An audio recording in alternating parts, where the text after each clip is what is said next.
আসসালামু আলাইকুম। প্রিয় দর্শক, অন্য মঞ্চের আলাপচারিতায় আপনাদের সকলকে আমন্ত্রণ জানাচ্ছি। প্রিয় বন্ধুরা, প্রীতি সালাম এবং শুভেচ্ছা নেবেন। ওয়াকারের ব্যাপারে অনেক কথাবার্তা এখন হচ্ছে, আমরা সবাই কম বেশি জানছি। আমি আরো কিছু ইন্টারেস্টিং তথ্য পেলাম এই গত পরশুদিন। আমি সেটাকে নিয়েই ভাবছিলাম যে একটা মানুষ কত বেইমানি হতে পারে এবং কত সুচতুর ভাবে সে বেইমানিটা করেছে। এই যে জুলাই মাসে যে জঙ্গি অভ্যুত্থানটা হলো, জঙ্গিদের আন্দোলন, জামাত শিবিরের আন্দোলন, যেখানে ছাত্র জনতার সাথে এক ধরনের প্রতারণা করা হয়েছে, সেই আন্দোলনে কিন্তু এই যেটা পরবর্তীতে জাতিসংঘ মানবাধিকার কমিশনের কমিশনার ওয়ালকার তুর্কও বলেছেন, ওয়াকার কিন্তু আগে থেকেই এই সমস্ত ষড়যন্ত্রের সাথে জড়িত ছিল এবং শেখ হাসিনা বিরোধী যে ষড়যন্ত্রটা, যেটা 2018 থেকে আহ, একেবারে দানা বাঁধছিল, এক পর্যায়ে সবাই ওয়েট করছিল যে কখন এই ওয়াকার দায়িত্ব নেবে। এবং যেদিন ওয়াকার দায়িত্ব নিয়েছে সেদিন কিন্তু জামাতে ইসলাম মিষ্টি মুখ করেছে, নিজেরা মিষ্টি খাইছে যে তাদের অপারেশন এখন থেকে শুরু, আর কি অল ডান। এবং আপনি যদি সব ঘটনা যেদিন প্রকাশিত হবে, আপনি যদি সব ডটগুলো মিলান, দেখবেন যে এই ষড়যন্ত্রের অন্যতম মাস্টার মাইন্ড ছিল জেনারেল ওয়াকার। এবং জেনারেল ওয়াকার যদি এই ষড়যন্ত্রকারীদের সহায়তা না করতেন, তাহলে এই জঙ্গিরা জুলাই আগস্টের এই আন্দোলন করে সফল হতেন না। এমনকি আন্দোলনকারী অনেকেই বলেছেন যে আমাদের শুধুমাত্র লক্ষ্য ছিল যে শেখ হাসিনাকে সরিয়ে দেওয়া। কিন্তু এখন তো আপনারা দেখছেন, শেখ হাসিনাকে সরানোটা না, পুরা বাংলাদেশ থেকে মুক্তিযুদ্ধের নাম গন্ধ মুছে ফেলা, পুরো বাংলাদেশটাকে পাকিস্তানি ভাবধারায় ফিরিয়ে নেওয়া, পুরো বাংলাদেশটাকে জঙ্গিদের মানে অভয়ারণ্যে পরিণত করা, সবই ডক্টর ইউনূস এবং তার গং সফলভাবে এখন পর্যন্ত করে চলেছে। তো যে ইন্টারেস্টিং ইনফরমেশন গুলো আপনাদের আমি একটু আজকে দেব, যেমন অগাস্টের শেষে গণভবনে এবং স্বরাষ্ট্রমন্ত্রী আসাদুজ্জামান কামালের বাসায় সন্ধ্যার পর থেকে কিন্তু মিটিং হতো এবং মিটিং গুলো রাত 1টা 1:30 পর্যন্ত চলতো। এটাও কিন্তু এই ওয়াকারের একটা কৌশল ছিল, যে সবাইকে রাতে এনগেজ করে রাখা, যে আমরা এই করব সেই করব, আবার আমাদের উপরে দায়িত্ব দেন, আমরা ম্যানেজ করব, এটা বলতেন। আর এদিকে সব ইনফরমেশন জামাতের কাছে চলে যেত এবং জামাত সেই অনুযায়ী প্রিপারেশন নিত, পরের দিন আন্দোলন করত। আর সরকার ব্যস্ত ছিল এই গভীর রাত অবধি এই মিটিং আর মিটিং করার। আমি এই যে গত এপ্রিলে কলকাতায় গিয়েছিলাম, আমি একজন আওয়ামী লীগের কেন্দ্রীয় নেতাকে জিজ্ঞেস করেছিলাম যে এত বড় একটা জঙ্গি অভ্যুত্থান হয়ে গেল, আমরা মাঠে আওয়ামী লীগকে কেন দেখলাম না, আওয়ামী লীগ কেন 10-20 লাখ লোক মাঠে নামালো না? তো নেতা আমাকে বলেছেন যে আওয়ামী লীগ কিন্তু সমাবেশের পরিকল্পনা করেছিল আগস্টের 1, 2, 3 তারিখে। রিপিটেডলি তারা চেয়েছে যে পার্টি সমাবেশ করুক, পার্টি শোডাউন করুক, কিন্তু আহ, নেত্রী চায়নি যে পার্টি রাজপথে আসুক, সেখানে একটা সংঘর্ষ হোক এবং অনেক হতাহতের সংখ্যা বেড়ে যাক। এবং আমাকে সেই নেতা বলেছিলেন যে আমি এত বছর ধরে রাজনীতি করি নেত্রীর সাথে, নেত্রী কখনো আমাকে এইভাবে ধমক দিয়ে কথা বলেনি। সেটা সম্ভবত 3 তারিখে, 3 অগস্ট অর 2 অগস্ট, নেত্রী বলেছিল যে তুমি কি চাও যে এখানে হাজার হাজার লোকের লাশ পড়ুক? তো তার এরপরে আসলে আওয়ামী লীগ আর এই তাদের যে পলিটিক্যাল স্ট্যান্ডটা, সেটা থেকে তারা সরে আসছে। কেন আওয়ামী লীগ পলিটিক্যাল স্ট্যান্ডটা নেয়নি, এই প্রশ্নের উত্তরটাও যদি আমরা খুঁজি, এখানেও কিন্তু ওই ক্রিমিনাল জেনারেল ওয়াকার খান, সে এটা কনভিন্সড করেছিল প্রধানমন্ত্রীকে যে army will handle the situation, এখানে দলের লোকজন নামানোর দরকার নাই। দেখেন কি সুচতুর ভাবে সে পরিকল্পনা করেছে, সে মাননীয় প্রধানমন্ত্রীকে কনভিন্স করেছে। এবং 3 তারিখে 4 তারিখে গণভবনে মিটিং হয়েছে, তাদের একটা কোর কমিটি ছিল, তারা স্বরাষ্ট্র মন্ত্রণালয়ের বাসায় বসতো। কোর কমিটি মানে হলো পুলিশ, এনএসআই, এসবি, ডিজিএফআই এদের প্রতিনিধি নিয়ে। তো এই সবখানেই কিছু হলেই ওয়াকার আগ বাড়িয়ে বলতো যে আমরা এটা ম্যানেজ করব, আপনাদের কোনো চিন্তা করতে হবে না। এবং 4 তারিখের কথা আপনারা জানেন যে আমাদের স্বরাষ্ট্রমন্ত্রী আসাদুজ্জামান খান কামাল, উনি একটা সাক্ষাৎকারেও বলেছিলেন যে 4 তারিখে উনি বলেছেন আর্মি উইল টেক কেয়ার। তখন স্বরাষ্ট্রমন্ত্রী পুলিশের আইজিপি কে বলছেন যে আপনি আর্মি চিফের সাথে কথা বলে কোঅর্ডিনেট করেন, 5 তারিখ ম্যানেজ করবেন। 5 তারিখ এটা কিন্তু ওয়াকার জানতো কি হবে 5 তারিখে। এবং মানে ওই দিন ওই আন্দোলনকারীদের আন্দোলনের তারিখ ছিল 6 তারিখ, সেটা তারা আগে 5 তারিখ করে। এবং 4 তারিখ রাতে লেকশোর হোটেলে বিএনপির একজন নেতা পুলিশের একজন কর্মকর্তাকে বলেছিল যে কালকে আমরা ফাইনাল খেলা খেলবো, আমাদের ডিজিএফআই থেকে গ্রিন সিগন্যাল দেওয়া হয়ে গেছে। চিন্তা করেন, ডিজিএফআই 4 তারিখে, অগাস্ট মাসের 4 তারিখে তাদের গ্রিন সিগন্যাল দিয়ে দিছে, সেটা আবার বিএনপির একজন নেতা লেকশোর হোটেলে বসে ঢাকার গোয়েন্দা বাহিনীর একজন খুব পরিচিত মুখ পুলিশ অফিসার তাকে বলছেন। এবং তিনি তখন পুলিশের আইজি কে ফোন করে বলেন যে এরকম আমাকে একজন বিএনপির নেতা বললেন যে আগামীকাল তারা ফাইনাল খেলা খেলবে। তো ইনফরমেশন কিন্তু পুলিশের আইজি কে তখন দেওয়া হয়েছে। তো পুলিশের আইজি, তো তারা তো গণভবনে 4 তারিখে গিয়েছিল, সেখানে জেনারেল ওয়াকার সবাইকে আশ্বস্ত করেছে যে সে সব ম্যানেজ করবে। ওদিকে আবার ডিজিএফআই তারা কিন্তু পুরো আন্দোলনকারীদের মানে সহযোগিতা করেছে। অনেকে বলেছে তারা ডিজিএফআই এর কেয়ার অফে ছিল, আন্দোলনকারী কয়েকজন জঙ্গি তারা সাক্ষাৎকারে বলেছে।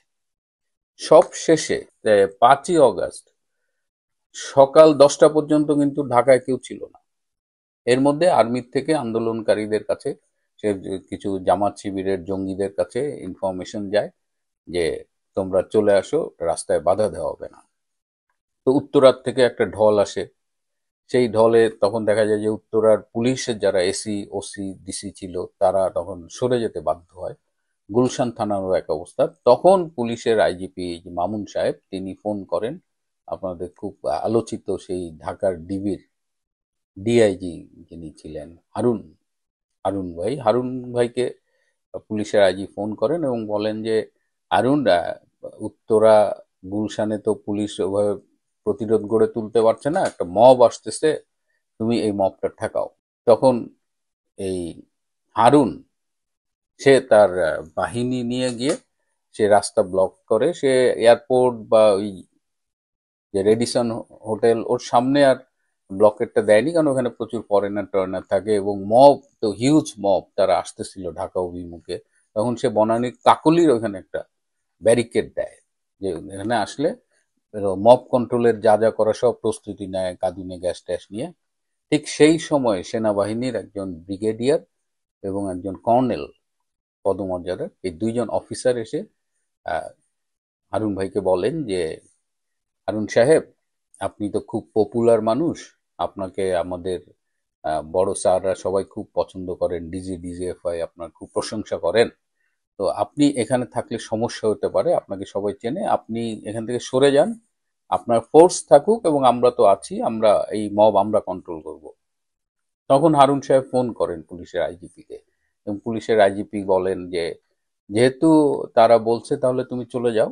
তো হারুন সাহেব সেখান থেকে টান দিয়ে চলে আসেন। এই ক্যান্টনমেন্টের জাহাঙ্গীর গেটের কাছাকাছি আসতেই তার যে অধীনস্থ অফিসারটা ছিল কাকুলি সেখানে ডিউটি, সে ফোন করে বলে স্যার আমাদেরও তো চলে যেতে বলছে। তখন হারুন সাহেব বলছে চলে যেতে বললে আর কি করবেন, চলেন। তো এইভাবে শেষ মুহূর্তে পুলিশ যে ব্যারিকেড দেওয়ার প্ল্যান করছিল, এই আর্মির দুই অফিসার যে পুরো রাস্তাটা ফাঁকা করে দেয়। তারপরে তো আপনারা জানেন কি হয়েছে, যে একদম সেই মব, সেই জঙ্গিদের মিছিল। পরে তো প্রতারিত ছাত্র জনতাও সেখানে যোগ দেয়, তারা গিয়ে গণভবন অভিমুখে চলে যায় এবং গণভবন আনপ্রোটেক্টেড ছিল। এবং ওরা যখন আসছিল তখন তো মাননীয় প্রধানমন্ত্রী শেখ হাসিনাকে বিশেষ ব্যবস্থায় বিমানে করে, সামরিক বিমানে করে ভারতে নিয়ে যাওয়া হয়। তো এই এই কথাটা আমি বলতে চাচ্ছি যে সেনাবাহিনী বেইমানি করেছে এবং শেষ রাতে 4ঠা অগাস্ট বেইমানি করেছে। এবং 4ঠা অগাস্ট বিএনপির নেতাদের মুখে, জামাতের নেতাদের মুখে জানতো যে কালকে ফাইনাল খেলা। এবং 5ই আগস্ট একদম শেষ প্রতিরোধটাও তারা গড়তে দেয় নাই। সবচেয়ে ভয়ঙ্কর ব্যাপার হলো যে এই 5ই আগস্ট মব যখন গণভবনে যাবে তখন এই জেনারেল ওয়াকার খান জামাতের সন্ত্রাসী এবং জঙ্গিদের মিলে প্ল্যান করেছিল যে গণভবনে অত্যন্ত নির্মমভাবে শেখ হাসিনাকে হত্যা করা হবে। চিন্তা করেন, যে প্রধানমন্ত্রী অনেক দেশি বিদেশি গোয়েন্দা সংস্থার রিপোর্টকে উপেক্ষা করে এই জেনারেল ওয়াকারকে সেনা প্রধান বানালেন, সেই সেনা প্রধান জেনারেল ওয়াকার শেখ হাসিনাকে হত্যার পরিকল্পনা পর্যন্ত করে ফেলেছিল। কিন্তু রাখে আল্লাহ, মারে কে? প্রিয় বন্ধুরা, এই অজানা তথ্যগুলো, বিশেষ করে শেষ মুহূর্তের ব্যারিকেড সরিয়ে নেওয়ার যে ষড়যন্ত্র, আমার মনে হচ্ছে যে এটা রেকর্ডে থাকুক। আমাদের কাগজে আজকে একটা খবর বেরিয়েছে, সেই খবরের পরিপ্রেক্ষিতে আমি এই সকালবেলা এই দুপুরবেলা ভিডিওটা আপনি করতে বসেছি। এখন কয়েকদিন আগে আমি বলেছিলাম যে শেখ হাসিনাকে, আমি বরাবরই বলছি, শেখ হাসিনাকে ভারতবর্ষ কোনো দিনই ফেরত দেবে না। এবং এই যে চিঠি দেওয়ার কথা বলা হচ্ছে, এই চিঠির ব্যাপারে গতবারে প্রাপ্তি স্বীকার করা হয়েছিল, এবারে প্রাপ্তি স্বীকার করবে কিনা সে বিষয়েও যথেষ্ট সন্দেহ আছে। তা আমি যেটা বলেছিলাম, আমি সাধারণত খবর নিয়ে ভেতরের খবরটা আমি আগাম বলি, তাই হয়তো আপনারা মেলাতে পারেন না বলে আমাকে বিভিন্ন নামে টেগে দেন।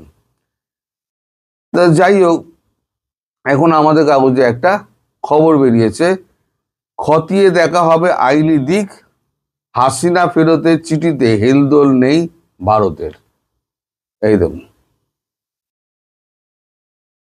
আনন্দবাজারে আজকে এই খবরটি বেরিয়েছে। এই খবরটি অত্যন্ত তাৎপর্যপূর্ণ হাসিনার ফেরতের ব্যাপারে। আমি খবরটা আপনাদের পড়ে শোনাচ্ছি। নয়াদিল্লি, 24 নভেম্বর। বাংলাদেশের মৃত্যুদণ্ডপ্রাপ্ত প্রাক্তন প্রধানমন্ত্রী শেখ হাসিনা এবং স্বরাষ্ট্রমন্ত্রী আসাদুজ্জামান খান কামালকে ফেরত চেয়ে ভারতের কাছে চিঠি পাঠালো মোহাম্মদ ইউনূসের অন্তর্বর্তীকালীন সরকার। বাংলাদেশের বিদেশ মন্ত্রক শুক্রবারই ঢাকার ভারতীয় হাইকমিশনে সংক্ষিপ্ত চিঠি পৌঁছে দিয়েছে, মানে ডসিয়ার টাইপের, আমি যেটা বলেছিলাম।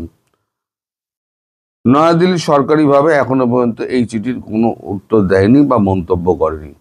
বিদেশ মন্ত্রক ঘরোয়া সূত্র জানানো হয়েছে, চিঠি নিয়ে এখনো সরকারের ভেতরে কোনো ভাবনা চিন্তা করা হয়নি। গণতান্ত্রিকভাবে জিতে না আসা কোনো অন্তর্বর্তীকালীন সরকার অন্য রাষ্ট্রের নির্বাচিত সরকারের কাছে কোনো রাজনৈতিক ব্যক্তির প্রত্যর্পণ চাইলে তার আইনগত দিকগুলো খতিয়ে দেখা প্রয়োজন, এমনটাই অবস্থান সাউথ ব্লকের। মানে আইনি দিক খতিয়ে দেখা হবে, কারণ ওটা হচ্ছে অবৈধ সরকার, অগণতান্ত্রিক, আর গণতান্ত্রিক সরকারের কাছে চাইতে আদৌ পারে কিনা সেটা আইনি দিকটা খতিয়ে দেখা হবে। ফলে এখনই বাংলাদেশে চিঠির জবাব দেওয়ার জন্য তোড়জোড় করা হচ্ছে না বলেই কূটনৈতিক সূত্রের খবর। কবে খবর দেওয়া হবে এ নিয়েও কোনো স্পষ্ট পদক্ষেপ উল্লেখ করা হচ্ছে না। এর আগে বাংলাদেশ কূটনৈতিক বার্তা পাঠিয়েছিল, যদিও ভারত সরকারের তরফে কেবল প্রাপ্তি স্বীকার করা হয়েছিল, সিদ্ধান্তের বিষয়ে প্রকাশ্যে তা কিছু জানানো হয়নি। এবারে তাও জানাবে কিনা সে নিয়ে সন্দেহ আছে। এই আবহে গতকাল সন্ধ্যায় সাংবাদিকদের মুখোমুখি হয়ে বাংলাদেশের বিদেশ উপদেষ্টা মোহাম্মদ তৌহিদ হোসেন বলেছেন, শেখ হাসিনা ও আসাদুজ্জামান খান কামালকে ফেরত চেয়ে ভারতের কাছে চিঠি পাঠানো হয়েছে। তিনি বলেন, আমরা শুক্রবার চিঠি পাঠিয়েছি, এটি দ্বিতীয় অনুরোধ। গত বছরের ডিসেম্বরে বিদেশ মন্ত্রক ভারতের বিদেশ মন্ত্রককে চিঠি পাঠানোর জন্য একটি ফেরত পাঠানোর জন্য চিঠি পাঠিয়েছিল, তার কোনো জবাব পাওয়া যায়নি। ভারত এবং বাংলাদেশের মধ্যে বন্দি প্রত্যর্পণ চুক্তি রয়েছে। হাসিনার জামানাতে এই চুক্তি স্বাক্ষরিত হয়। ওই চুক্তি অনুযায়ী আদালতের রায়ে প্রত্যর্পণ করানোর মতো অপরাধ থাকলে সংশ্লিষ্ট ব্যক্তিকে এক দেশ অন্য দেশের হাতে তুলে দেবে, ওই চুক্তিতে বলা ছিল। তবে এক্ষেত্রে কিছু নিয়মও রয়েছে। চুক্তিতে স্পষ্টভাবে বলা হয়েছে, অপরাধটির চরিত্র যদি রাজনৈতিক হয় তাহলে প্রত্যর্পণ করা হবে না। পাশাপাশি খুন, গুম করা এবং অত্যাচার, মানে যেগুলো হাসিনার ক্ষেত্রে ব্যবহার করা হয়েছে, খুন, গুম, অত্যাচার, এইগুলো হাসিনা যেগুলো অভিযুক্ত আছেন রাজনৈতিক অপরাধের তালিকায় রাখা হবে না বলে ওই চুক্তিতে বলা হয়েছে। মানে এই যে খুন গুম, এই যে যে সমস্ত অত্যাচার যেগুলো আছে সেগুলো ওই চুক্তির মধ্যে নেই। ফলে এই চুক্তিতে যদি ওই খুন খুম হ্যান ত্যান এই সমস্ত অভিযোগ তুলে যদি প্রত্যর্পণ চাওয়া হয় তাহলে ওই চুক্তি অনুযায়ী প্রত্যর্পণ ঘটবে না। এবার সবথেকে গুরুত্বপূর্ণ অংশটা শুনুন। চুক্তির সবচেয়ে গুরুত্বপূর্ণ দিক হলো যেখানে স্পষ্টভাবে বলা হয়েছে বিচারের নেপথ্যে যদি সৎ কোনো উদ্দেশ্য না থাকে তাহলে ভারত বা বাংলাদেশ সংশ্লিষ্ট ব্যক্তিকে প্রত্যর্পণ করবে না। আমার পরিষ্কার হয়ে গেল, প্রথম কথা ওই চুক্তির খেলাপ হচ্ছে, গুম খুম অত্যাচার ওই চুক্তির মধ্যে নেই, এইগুলো থাকলে পরে হস্তান্তর করা হবে না, মানে ওই চুক্তি অনুযায়ী হস্তান্তর করা হবে না যদি অভিযোগ থাকে। আর রাজনৈতিক উদ্দেশ্য প্রণোদিত যদি কোনো থাকে উদ্দেশ্য থাকে তাহলেও কোনো অপরাধীকে না বাংলাদেশ দেবে না ভারত দেবে। শেখ হাসিনার আমলেই এই চুক্তি হয়েছিল, সেই চুক্তি বলেই এরা এখন খুব নাচানাচি করছে। এখন এটা পরিষ্কার হলো, সরকারিভাবে জানিয়ে দেওয়া হয়েছে, খবরের কাগজে বেরিয়ে গেছে, সুতরাং আমার কথার উপর আর বিশ্বাস অবিশ্বাসের প্রশ্ন নেই। এবার আমি আর একটা আপনাদের কথা বলি। আমি কিছুদিন আগে একটা খবর বলেছিলাম, আপনাদের একটা পোস্ট দিয়েছিলাম যে আপনাকে মোহাম্মদ ইউনূসকে এই টেরর অফ দ্য নেশন ঘোষণা করবে ভারত। ভারত সেটা করছে না এই কারণে ভারতবর্ষ চাইছে বাংলাদেশের প্রধান মন্ত্রী যিনি বর্তমানে আছেন বাংলাদেশে এক্সট্রাডিশনে, তিনি আইসিডিতে মামলা করুন যাতে অপরাধী ইউনূসকে এক্সট্রাডাইট করে বাংলাদেশ থেকে প্রধানমন্ত্রী এখানে পাঠানো হয় ভারতে। অর্থাৎ এখানে ভারতের বিরুদ্ধে মামলা একটা করা হচ্ছে ইউনূসের নামে, ওখানেও মামলা রয়েছে, ওই চুরি কর ফাঁকি হ্যান ত্যান এই সমস্ত মামলা ওখানেও রয়েছে। ফলে ওইখানে একটা মামলা, বাংলাদেশে একটা মামলা, ভারতের ওপরে রাষ্ট্রের ওপরে আঘাত হানার পরিকল্পনা এবং চক্রান্ত তার একটা মামলা করা হচ্ছে ইউনূসের নামে। তাহলে কি হলো, দু দেশেই মামলাটা হলো, এখানে কোনো খুন টুনের ব্যাপার নেই। তখন ভারত আইসিটিতে গিয়ে, ইন্টারন্যাশনাল ক্রাইম ট্রাইব্যুনালে গিয়ে এইবার বলবে ইউনূসের এক্সট্রাডিশন আমরা চাই। সেখানে কে চাইবেন? বাংলাদেশের প্রধানমন্ত্রী শেখ হাসিনা। এখন শেখ হাসিনা যে প্রধানমন্ত্রী নেই সেটা এখন ইউনূস সরকার প্রমাণ করুক যে উনি তো বৈধ প্রধানমন্ত্রী না, আমরা বৈধ সরকার, সেটা যেমন প্রমাণ করতে হবে। উনি প্রধানমন্ত্রী নেই শেখ হাসিনা, সেটাও প্রমাণ করতে হবে। ফলে এখন ইউনূসের অবস্থা কিন্তু খুব খারাপ। আমি বলেছি না, ওকে হাগিয়ে মুতিয়ে ছেড়ে দেবে। ওই আমাদের একটা চালু কথা আছে, ঘুটে পড়ে গোবর হাসে এদিন সবারই আসে। আজকে গোবর হাসছে, তুই ঘুটে হয়ে পুড়ছিস, তো একদিন যে গোবর ঘুটে হয়ে পুড়বে সেটা বুঝতে পারছে না। যে এক্সট্রাডিশনে খেলা মোহাম্মদ ইউনূস খেলছেন, সেই এক্সট্রাডিশন খুব তাড়াতাড়ি তারই হবে। অবশ্য তার আগে যদি এই সমস্ত হয়ে যায়, কারণ ভারত পাকিস্তান এমন একটা জায়গায় পৌঁছে গিয়েছে যে কোনো দিন যুদ্ধটা শুরু হতে পারে, যে কোনো দিন। আজকে রাত্রিও হতে পারে, কালকেও হতে পারে, যে কোনো দিন হতে পারে। আর ওখানে শুরু হওয়ার 12-14 ঘন্টা বাদে বাংলাদেশে হবে। আমি কিন্তু বরাবর বলে আসছি এটা। প্রথমবারে আমার কথা মিলেছিল, আমি বলেছিলাম শুধু কোমর ভেঙে দেবে। কোমর কেন, একেবারে সব নূরখান এয়ারবেস পর্যন্ত একেবারে ওই পরমাণু 2.5 কিলো কা পরমাণু হাম দাগ দেঙ্গে এই সমস্ত আওয়াজ টাওয়াজ দিত না শেখ রশিদ, ওদের তখন স্বরাষ্ট্রমন্ত্রী ছিল শেখ রশিদ খুব আওয়াজ টাওয়াজগুলো দিত। 2.5 কিলো কা বোম ওসব গর্তের ভেতরেই ঢুকে গেছে, ওইখান থেকেই সমস্ত মানে ভূমিকম্পগুলো হচ্ছে, পাকিস্তানে যে ভূমিকম্পগুলো হয়েছিল। তাই এখন মোহাম্মদ ইউনূস ভাবুক, উনি এখন ভাবতে শুরু করুন, এক্সট্রাডিশনের ভাবনা, তার বিরুদ্ধে আইসিসিতে মামলা, তারপর আক্রমণ আর পলায়নের পথ সমস্ত রুদ্ধ। তবে শেখ হাসিনাকে হাতে পাওয়া আর চাঁদকে হাতে পাওয়া দুটো একই ব্যাপার। ভারত তার অবস্থান পরিষ্কার করে দিল, শেখ হাসিনাকে কোনো দিনই ইউনূস গভর্নমেন্ট ফেরত নিয়ে যেতে পারবে না। ভারত কোনো শর্তে, কোনো চাপে ভারতবর্ষ শেখ হাসিনাকে ফেরত দেবে না, দেবে না, দেবে না। এই তার প্রমাণ হচ্ছে এই খবরের কাগজ। এটা আমার কথা নয়, এটা সরকারের কথা। সরকার যেটা এখানে বলে দিয়েছে সেটাই এখানে ছাপা হয়েছে। সুতরাং সরকারি ভাষ্য আমি আপনাদের পরিষ্কার করে বলে দিলাম। এরপরে আপনাদের মনে কোনো দ্বিধা দ্বন্দ্ব থাকা উচিত নয় বলে আমার মনে হয়। এখন আপনারা সবাই অপেক্ষা করুন কবে একটু পরিস্থিতি একটু অন্যরকম হয়। খুব একটা দেরি হবে না। এই যত এখন তৈরি হচ্ছে না, এই মামলা টামলা হ্যান ত্যান অদূর অব্দি যাবে বলে আমার মনে হয় না, তার আগে একটা কিছু হয়ে যাবে। দর্শক, খুবই মৌলিক কয়েকটা প্রশ্ন তুলতে চাই বেগম খালেদা জিয়ার অসুস্থতা নিয়ে। এই মৌলিক প্রশ্নগুলা আমি বাঙালি, বাংলার সন্তান, বাংলাদেশের মানুষ, বাংলাদেশি মানুষ এবং বাংলার সংস্কৃতির মানুষ, সেই হিসাবে প্রশ্নগুলো, ভিন্ন কোনো অঙ্গের থেকে না।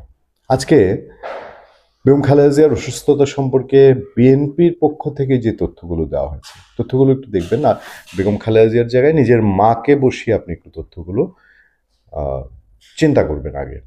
ধরুন আপনার মার, বেগম খালেদা জিয়ার যে রোগ, তার ডায়াবেটিক্স, হাই ব্লাড প্রেশার অনেক পুরনো।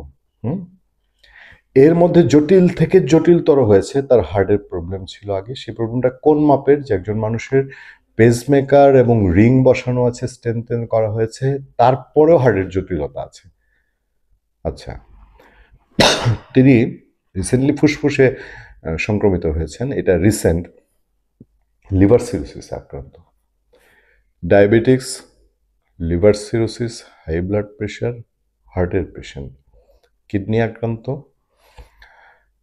তার আর্থাইটিস, তার হাঁটুতে প্রবলেম, তার চোখে প্রবলেম। এইসব রোগ আমার মায়ের শরীরে আছে, আপনার মায়ের শরীরে আছে। তার বয়স ৮০ বছর। এখন বেগম খালেদা জিয়া ভিন্ন ধাতুতে তৈরি, তাকে তার দলের মানুষজন আপোষহীন নেত্রী হিসেবেই তারা জানেন, এবং তিনি সত্যিকার অর্থে বহু দৃষ্টান্ত স্থাপন করেছেন। এবং ইভেন দো তিনি যে ৫ বছর জেল খেটেছেন, এটা বলবো যে এই বয়সে একটা মানুষের রাজনৈতিক এখানে দৃঢ়তার প্রতীক। এটা তার শত্রু হলেও তাকে স্বীকার করতে হবে। তিনি জেল না খেটে তিনি পালিয়ে যাওয়ার তার নিশ্চয়ই অসংখ্য সুযোগ ছিল, বা সারেন্ডার করার অসংখ্য সুযোগ ছিল, বাট তিনি সেটা করেননি। তিনি তারপরে স্বাভাবিকভাবে আওয়ামী লীগ সরকার বিদায় হওয়ার সঙ্গে সঙ্গেই তিনি সম্পূর্ণ মুক্তি পেয়েছেন। কোভিডের কারণে সে সময় কোভিডের উসিলায় আওয়ামী লীগ সরকার তাকে প্যারোলে বাসা পর্যন্ত মুক্তি দিয়েছিল। তো সেই ক্ষেত্রে তিনি আওয়ামী লীগ সরকারের সময় বারবারই দেশের বাইরে চিকিৎসার কথা তার বলা হয়েছিল, তারপরে তিনি শেষ পর্যন্ত চিকিৎসা করতে যান। বেগম খালেদা জিয়া তিনি লন্ডন গেলেন, এবং লন্ডন থেকে তিনি 3 মাস থেকে তার ছেলের কাছ থেকে, তিনি পরিবারের কাছে থেকে তিনি ফিরে আসলেন। এখন ব্যাপারটা দেখুন, যে ধরেন দীর্ঘ সময় পরে, প্রায় যদি বলা হয় তাহলে 15 বছর পর, শুধুমাত্র পুত্রবধূদের সঙ্গে, নাতি নাতনির সঙ্গে, পুত্রবধূদের সঙ্গে মেইনলি দেখা সাক্ষাৎ কিছুটা হতো, তারপর একজন পুত্রবধূর সঙ্গেই তার দেখা হতো, বড় ছেলে তারেক রহমানের স্ত্রী জুবাইদা রহমান, তার বিরুদ্ধে বহু মামলা মোকদ্দমা, তাকে আসতে দেওয়া হতো না। এবং শুধুমাত্র আরাফাত রহমান কোকোর স্ত্রী সিথি, তিনি আসা যাওয়া করতেন, ঈদে পার্বণে বেগম জিয়ার সঙ্গে থাকতেন, কিন্তু পরিবারের একান্ত সান্নিধ্যে যেটা। এবং লন্ডন গিয়ে তিনি কিছুটা সুস্থ বোধ করছিলেন, তিনি তার অনেক কিছু স্বাভাবিক, আগের তুলনায় স্বাভাবিক, এরকম রিপোর্ট আমরা পেয়েছি।